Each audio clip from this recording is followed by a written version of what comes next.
ఈ Hyderabad industrial land transformation policy HILTP గురించి అందరికి ఇప్పుడు ప్రతి ఒక్కరి నోట్లో ఇదే దాగుంది. సరే, అయితే ఏం జరుగుతుందంటే ఈ 9,229 ఎకరాలు ఏదైతే ఉందో ఇది ఎప్పటి జీవో అసలు, అండ్ కేటీఆర్ కొన్ని ఆధారాలతో బయట పెట్టడం కూడా జరిగింది. అసలు బేసిక్గా ఇందులో ఉన్న స్కామ్ ఏంటి? నిజాం కాలం నుంచి కూడా ఇండస్ట్రియల్ డెవలప్మెంట్ కోసం ప్రయత్నాలు జరిగినాయి. అజామాబాద్ ఇండస్ట్రియల్ ఏరియాలో వచ్చిన ఇండస్ట్రీస్ అన్నీ కూడా దాదాపుగా నిజాం పీరియడ్ అప్పటి నుంచి స్టార్ట్ అయినాయి అవన్నీ కూడా. తర్వాత కాలంలో నెహ్రూ రెండవ పంచవర్ష ప్రణాళిక తర్వాత దేశవ్యాప్తంగా ఇండస్ట్రీస్ డెవలప్మెంట్ కావాలి అని చెప్పేసి ఆయన ఒక పాలసీ తీసుకున్నారు. దానిలో భాగంగా రకరకాల సబ్సిడీలు, లోన్లు, గవర్నమెంట్ ఎమ్యూనిటీస్ క్రియేట్ చేయడము అన్ని దేశవ్యాప్తంగా జరిగింది. దాంతోపాటు హైదరాబాద్లో కూడా అప్పుడున్న ప్రభుత్వాలు కాసు బ్రహ్మానంద రెడ్డి ప్రభుత్వం కానీ, తర్వాత వచ్చిన వెంగళరావు ప్రభుత్వం, అంతకంటే ఎక్కువగా చెన్నారెడ్డి గారి పీరియడ్లో ఇండస్ట్రియల్ పార్క్స్ వచ్చాయి. సనత్ నగర్ కావచ్చు, కాటేదాన్ కావచ్చు, నాచారము, మౌలాలి, చెర్లపల్లి అంటే లేటెస్ట్ అది, బాలానగర్ ఇవన్నీ కూడా జీడిమెట్ల, పాషమైలారం, ఇవి చాలా ఉన్నాయి సిటీ చుట్టూ. వీటన్నిటి అంటే ఓఆర్ఆర్ లోపల ఉన్న ఈ ఇండస్ట్రీస్ యొక్క విస్తీర్ణం 9,292 ఎకరాలు. ఓకే. అయితే ఇదంతా కిరణ్ కుమార్ రెడ్డి గవర్నమెంట్ ఉన్నప్పుడే జీవో నంబర్ 20 తీసుకొచ్చారు. సిటీలో ప్రజల నుంచి బాగా కంప్లైంట్స్ వస్తున్నాయి, రెసిడెన్షియల్ ఏరియాస్ మధ్యలోకి వచ్చినాయి ఇవి. అంటే ఒకప్పుడు అవి పెట్టినప్పుడేమో అవుట్స్కట్స్, అవి అజామాబాద్ అటు పక్కన అవుట్స్కట్సే ఉండే, యూనివర్సిటీ పక్కన ఉండేది. ఇవన్నీ ముషిరాబాద్ ఇవన్నీ అప్పుడు డెవలప్ కాలేదు, చిన్న చిన్న విలేజెస్ ఉండేది, రామ్నగర్ కానీ ఇవన్నీ కానీ. అదేవిధంగా Katedan complete outskirts, agriculture university తర్వాత వచ్చింది. అయితే ఇవన్నీ కూడా ఏంటంటే సనత్ నగర్ కూడా అప్పుడు అవుట్స్కట్సే, బాలనగర్, జీడిమెట్ల అన్నీ అవుట్స్కట్సే. కాబట్టి అప్పుడు అనుకున్నారు పొల్యూటెడ్ ఇండస్ట్రీస్ అవుట్స్కట్స్లో ఉండాలి, కాబట్టి ఫ్యూచర్లో సిటీ ఎంత పెరుగుద్ది అనేది వాళ్ళకి అవగాహన లేకుండే. అప్పుడు ఎంత మా పాపులేషన్ నిజాం పీరియడ్లో 4 to 6 lakhs హైదరాబాద్ పాపులేషన్, ఇప్పుడు 1.5 crore, 15 million ఇప్పుడు, అప్పుడు 500,000. ఇన్ని రెట్లు హైదరాబాద్ జనాభా పెరుగుద్దని వాళ్ళు అనుకోలేదు. ఇప్పుడేమైంది, ఇండస్ట్రియల్ ఏరియాస్కు బయట కూడా రెసిడెన్షియల్ ఏరియాస్ బాగా డెవలప్ అయినాయి. సో వాటి నుంచి వచ్చే పొల్యూషను, మార్నింగ్ జర ఫాగ్ ఉంటుంది, పొల్యూషన్ పైకి పోదు, మళ్ళీ మన ముక్కులకే లంగ్స్లకే వస్తున్నది. సో వాకింగ్ చేద్దామంటే కూడా లంగ్ స్పేస్ లేని పరిస్థితి. సో ప్రజల నుంచి వచ్చిన వ్యతిరేకత వల్ల కిరణ్ కుమార్ రెడ్డి గవర్నమెంట్ సమైక్య రాష్ట్రంలో వీటన్నిటిని సిటీ బయటికి తరలించాలని ఒక డిసిషన్ తీసుకున్నది. ఆ ప్రతిపాదన చాలా కాలం నుంచి ప్రభుత్వంలో ఉంది, కానీ ఒక జీవో నంబర్ 20 తీసుకొచ్చేసి కిరణ్ కుమార్ రెడ్డి. అయితే ఆ జీవో తర్వాత తెలంగాణ ఏర్పడ్డ తర్వాత కేటీఆర్ గారు ఏం చేశారు, ఇండస్ట్రీస్ మినిస్టర్గా ఆయనే ఉండే. మొదట్లో కొద్ది రోజులు జూపల్లి కృష్ణారావు ఉండే, తర్వాత కేటీఆర్ గారు తీసుకున్నారు. ఆయన ఒక పాలసీ ఏం ఫ్రేమ్ చేశారంటే, ఇందులో 2 రకాల ల్యాండ్స్ ఉంటాయి. ఒకటి లీజ్కి ఇచ్చినాయి, 33 years కానీ 99 years లీజ్కి ఇచ్చిన ప్రాపర్టీస్ ఉన్నాయి. వాటి ఓనర్షిప్ గవర్నమెంట్ దగ్గర ఉంటుంది. లీజ్ పీరియడ్లో మాత్రం ఇండస్ట్రీ ఉంటుంది అక్కడ. సెకండ్ ఏంటంటే వాళ్ళు డబ్బులు ఇచ్చి కొన్నాయి, రెగ్యులరైజ్ చేయించుకున్నాయి కొన్నాయి, అవి ఉంటాయి, అవే ఎక్కువ ఉన్నాయి. అయితే గవర్నమెంట్ ఏం చేసింది, ఈ లీజ్ అన్నీ కూడా వెనక్కి తీసుకుంది. వాళ్ళ ఉద్దేశం ఏంది, కేటీఆర్ గారు చెప్పింది ఏంటంటే లీజ్ ప్రాపర్టీస్ అన్నీ వెనక్కి ఇచ్చేసేయండి, మీకు సిటీ బయట ఒక మనకు అవసరమైన భూమి కంటే కూడా ఒక 3-4 రెట్లు 19,000 ఎకరాలు ఈ ఫార్మా సిటీలో వీళ్ళ కోసమని రీహాబిలిటేషన్ కోసం ఏవైతే కెమికల్ ఇండస్ట్రీస్ ఇక్కడి నుంచి షిఫ్ట్ అనుకున్నారో వాటిని అక్కడ అలాట్ చేద్దామని చెప్పేసి, ల్యాండ్కు బదులు ల్యాండ్, కొన్ని రాయితీలు ఉంటాయి. అయితే మిగిలినవి ఏవైతే ఉన్నాయో చేతులు మారినవి కొన్ని ఉన్నాయి. ఇందులో కొంత ల్యాండ్ ఏమైందంటే అమ్మేసుకున్నారు, ఇండస్ట్రీ అమ్ముకున్నారు, ల్యాండ్స్ అమ్ముకున్నారు. కొంత వాళ్ళు తీసుకున్న వాళ్ళే నడుపుకుంటున్నారు. అయితే తీసుకున్న వాళ్ళు నడుపుకుంటారు కాబట్టి వాళ్ళ కన్వర్షన్ చేయడానికి 100% ఎస్ఆర్ఓ వాల్యూ ప్రకారంగా వాళ్ళు పేమెంట్ చేయాలి.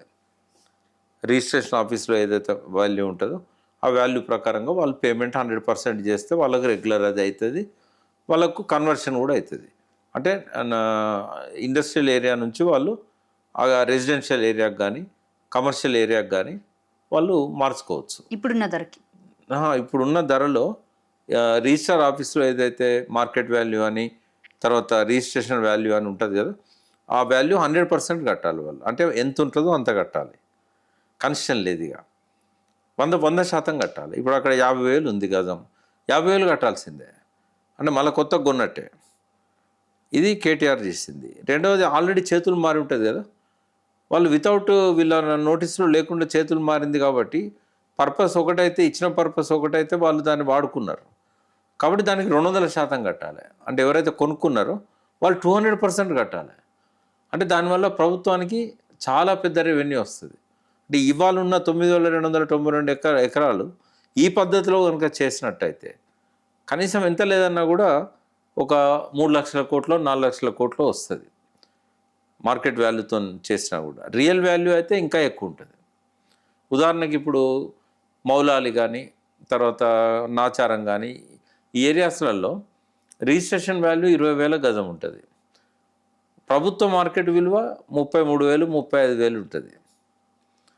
ఒరిజినల్గా 1 lakh ఉంటుంది. కొన్ని ఏరియాస్ అయితే ఇంకా చాలా కాస్ట్లీ, 2 లక్షల గజం కూడా ఉన్నాయి. అయితే రేవంత్ రెడ్డి ఏం చేశాడంటే కొత్తగా జియో నెంబర్ 27 అని ఇచ్చాడు. HILTP ఇందాక మీరు చెప్పింది. దానిలో ఆయన ఏం పెడతాడంటే కేవలం 30% కడితే చాలన్నాడు కన్వర్షన్కి. ఎవరైనా 30% కట్టడం అంటే ఇప్పుడు ఒక 10 ఎకరాలు ఉంది ఇండస్ట్రీ. 10 ఎకరాలు అంటే ఒక ఎకరానికి 20,000 చొప్పున అక్కడ రేటు ఉంది. అంటే ఒక ఎకరం కన్వర్షన్ కావాలంటే 20,000లో 30% ఎంత? 6,000. గజానికి 6,000 కడితే అది కన్వర్షన్ అయిపోతుంది. మీరు 6,000 అని అంటున్నారు, బట్ కేటీఆర్ గారు అయితే 3,400 చిల్లర. ఒక్కొక్క ఏరియాలో ఒక రేటు ఉంది. గవర్నమెంట్ రేట్లు అసలు రేటు కంటే అక్కడ ఉన్న రేటు చాలా తక్కువ ఉంటుంది.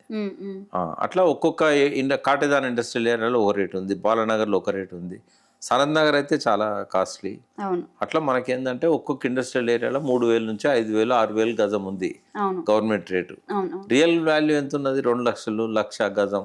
ఇప్పుడు మాదాపూర్లో కూడా మొన్నటి దాకా 20,000కే ఎకరం గవర్నమెంట్ లెక్క, 20 లక్షలకు, 20 లక్షలకి ఎకరం గవర్నమెంట్. ఆ పక్కన ఉన్న మాదాపూర్ హైటెక్ సిటీ, కొండాపూర్ భూములు అంటే వాల్యుబుల్ భూములే అవి. బయట మనకేమో అది ఎంత లేదన్నా ఒక 20 crores నుంచి 50 crores మధ్యలో ఉంటాయి, కొన్ని 50 crores ఎబో ఉంటాయి. అక్కడ గవర్నమెంట్ రేట్ ఎంత అంటే 20 లక్షలకి ఎకరం, నాట్ ఈవెన్ 2 కోట్లు కూడా కాదు. అంటే ఇట్లాంటివన్నీ కూడా మనము, ఇవన్నీ ఉన్నాయి లోపాలు.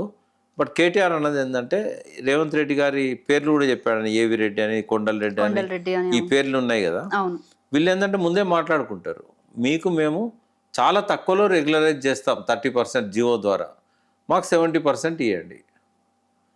ఎందుకంటే కన్వర్షన్ అయిన 200% అంటే కేటీఆర్ జియో తీసుకొచ్చాడు. అంటే దీనిలో పెద్ద మొత్తం చేతులు మారే అవకాశం ఉంది. అది ఎన్ని వేల కోట్లో మనం అంచనా వేయలేం, ఒక్కొక్క ల్యాండ్కు ఓ రేటు ఉంటుంది. కాబట్టి ఈ స్కామ్కు రేవంత్ రెడ్డి తెరదీశాడు.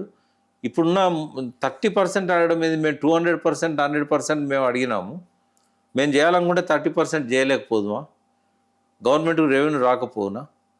అంటే ఇంకో 4-5 రెట్లు ఎక్కువ రెవెన్యూ వచ్చే అవకాశాన్ని పోగొడుతున్నారు.